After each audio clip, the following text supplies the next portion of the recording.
This is Stars and Scopes with your pal Uma Ruby. Updated every new and full moon with guidance based on planetary transits in the current sky and extra support from tarot. For accuracy, do listen to your rising sign first if you know it, but do feel free to listen to your sun, moon and rising if you'd like the full picture. If you're loving this work and you've got some coins to spare, throw them in the tin over at buymeacoffee.com/Uma Ruby and you can buy me a coffee. Okay, let's drop into it. Hello Capricorn and Capricorn risings, welcome to your horoscope for the new moon in Gemini happening on the 30th of May. So we are in a little reprieve moment from the hectic energy of the eclipses. We've got a nice, normal, regular, vanilla new moon that will be wiping the slate clean in your daily life. The practices that get you from A to B, the way that you pay the bills and chop the wood and tend to the responsibilities of your workaday life. It's also a great time to call in some improvements in your health and body. Have a look at some ways in which you are treating yourself, and if there's potential improvements that could happen in there, this new moon would be the perfect time to sort of have a little gentle meditate on some of those things. Now, I am going to talk about some minorly difficult aspects that are happening in conjunction with this new moon, but there's also some positive ones too. So I'll get to that straight away, and then I've got a separate intuitive tarot spread to read to you as well. So Saturn, our planet of restriction, is still at 25 degrees in Aquarius, this time forming a square with Mercury in Taurus at 26 degrees. And Mercury is retrograde at this current moment. So potential short circuits when it comes to communication or sending messages or getting misunderstood might crop up during this time. The restrictive nature of Saturn might make you feel that you're under some sort of gag order or some sort of silencing in a sense. Now, I didn't want to focus too much on that because eclipse season was tricky enough and I wanted to have this freshness to this reading. I wanted to focus on some potential, some optimism. So speaking of optimism, Jupiter, our beautiful, buoyant, gaseous hero that just magnifies and supports everything that it touches, is in conjunction with Mars, who sits in Aries. Now, Mars is happy as Larry in Aries. Mars couldn't be happier. All of the passion and direction and drive that Mars holds is well received when it's in Aries. Now, Aries rules your fourth house of home and roots and privacy. So in that way, however you're running your home at the moment, whatever systems you've got in place, they're going to be really supported during this time. There's something kind of intuitive about the way that you run a home that is being expanded upon and really being focused in on and supported in many ways. The tarot card for 3 and 4 degrees in Aries is the Two of Wands, which is all about making the plan. It's about setting forth on the journey. It's writing the treasure map and deciding whether you'll go this way or this way.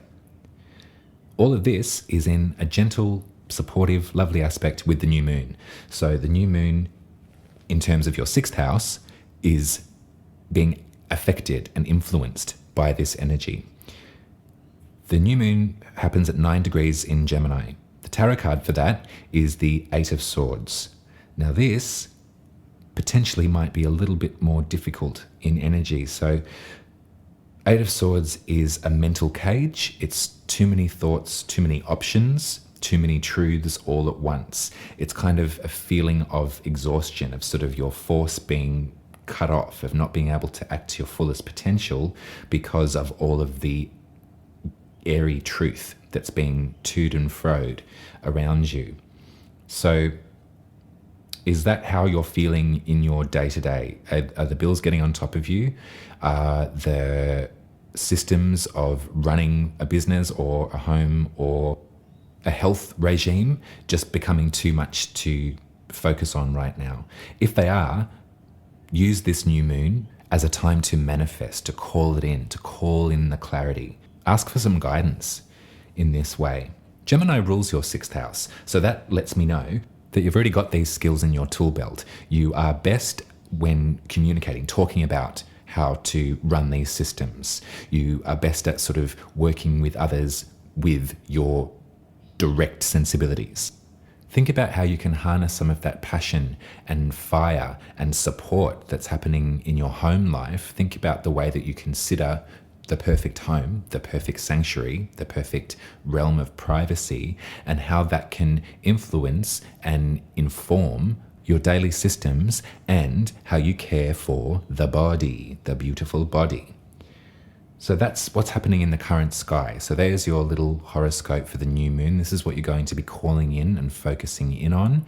Take the moment. You're not going to see the moon because it's a new one, so it's going to be black, but this is the perfect time that we use and co-create with the energy existing on the planet's surface. This is the perfect time for spell casting, for want of a better phrase. You don't have to use that language, but I do. Now, I also pulled you a separate spread from a different deck to give us some more intuitive messages and to sort of see what Spirit has to say in regard to all of this activation. So on the back of the deck, I got the Knight of Wands for you. And then I've got the Two of Swords, the Three of Pentacles, and then the World. Now this is a really vibrant reading. I'm really happy with this one. If we use the Knight of Wands, that sort of passioned messenger, we can sort of see the same imagery of the Two of Wands and that Aries, Mars kind of direction in the Knight of Wands. There's a message to be sent. There's something to be carried forth. There's a passion project perhaps to begin. There's something that you are so invested in and it's really kind of floating your boat and you're really thinking about it all the time, that we're going to use as the base note for this reading. So whatever that might be, whatever it is that you might be wanting to create or how you wish your day-to-day to look like. It could be a lifestyle change. It could be like, oh no, I'm wearing this hat now. This is what I do in my day-to-day. This is how I operate. This is how I live. So think about that. Think about that passion and that direction and that Aries confidence. That's one thing to always remember about the Aries aspects of our personas is that confidence. You're very confident with lifting the barge and toting the bale. Now, I'm getting a sense that there is, this Two of Swords feeling reminds me of the Aquarian Saturn stuff, that sort of gag order. There is this moment of stillness that you're moving from.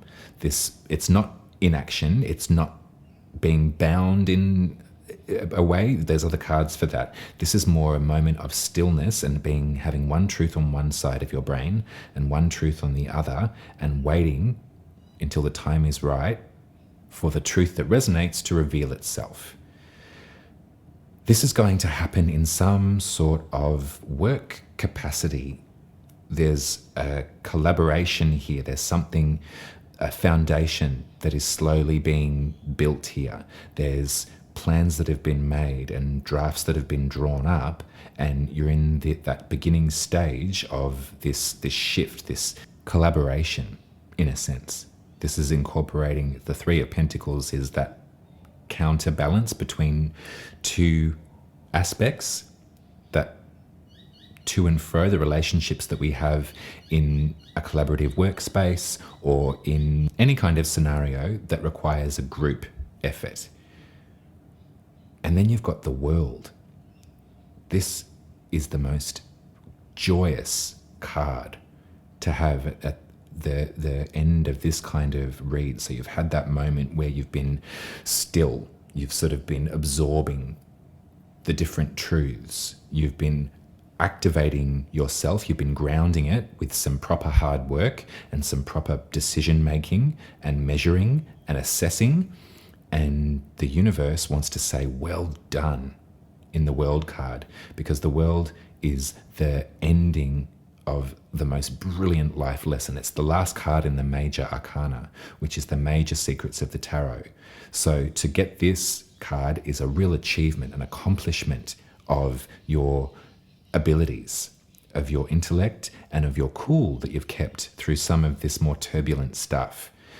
the eclipses really brought up some interesting things for Capricorns. And I do know that Pluto, if you're a Capricorn sun, Pluto is still hanging out there at 28 degrees. I'd be very interested to see how many Capricorn suns I'm speaking to that have in the last decade experienced in one way or another a real crisis of identity, a real shift in who they thought they were. Because Pluto's presence always brings about absolute profound change, much like an eclipse, I think, but in a much more violent sort of way. There is something undeniable about Pluto's power. The more I learn about astrology, the more I really see the effects that Pluto can bring about to an individual's experience. If you're a Capricorn rising, that would be on a soul level. That would be your very essence of what it is you thought you were here for has completely changed into something else. So remember and know that that energy is still lurking. Pluto's retrograde at the moment as well, at 28 degrees, I think, of Capricorn. So there is still that influence. But for this new moon, let's keep it buoyant. Let's keep it up. Let's be chatty Cathys, like our Gemini friends, and let's work together at this new moon to start to really reinvent some beautiful ways that you can plan your day, that you can take care of your health, make sure that you've got that grounding. When you think about the 6th house, think about Virgo, because that's the house that Virgo's most at home at. So beautiful, both earth signs, you know what you're doing. I'm going to leave this reading here. Lovely Capricorns, thank you so much for having a listen and being with me. If you'd like to support the work, head over to buymeacoffee.com/Uma Ruby and you can throw some coins in the pot. It's always very much appreciated. And I will be with you in 2 weeks for a reading on the full moon in Sagittarius. So until then, take care, new moon blessings. I love you. Ta-da.